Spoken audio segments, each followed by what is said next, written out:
Many of you will know that HSE has recently created an energy division, and I'm very much aware that this has raised some questions among all of our stakeholders.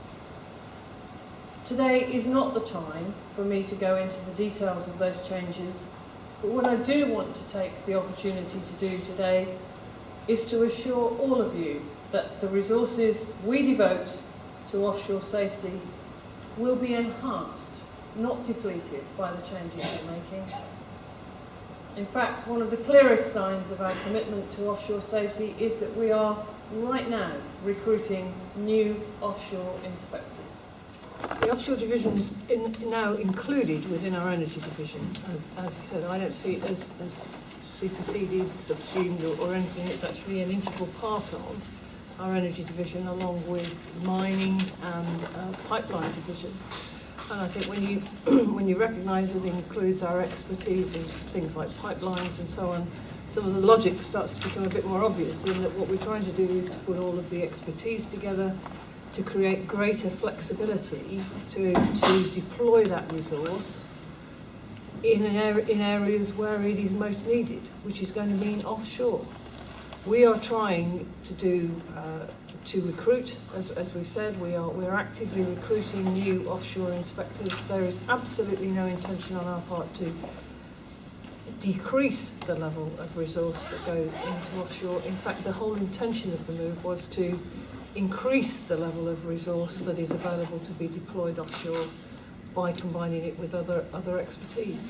I will hold my hand up that I think, with the benefit of hindsight, what we assumed to be a relatively simple internal change, we did not anticipate the level of interest and concern that would throw up among our many stakeholders, and with the benefit of hindsight, we'd have done a much better job of informing and communicating with people ahead of time.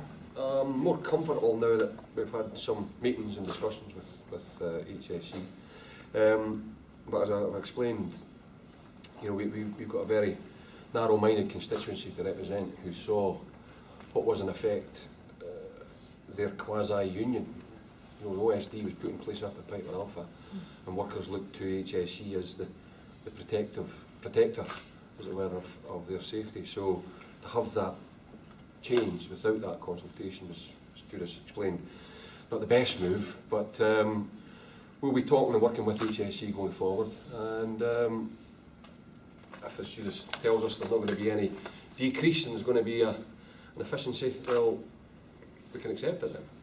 Well, like I say, I speak on behalf of a constituency that's raised concerns already about the change. They worry that the regulator that's looked after them for the last 20 years or so is being taken away. We've got a job of work to do to reassure them that that's not the case, but the jury's still out. We'll monitor the actions of HSE going forward, and if there is, as Judith says, an actual improvement in what they're doing, then we welcome that.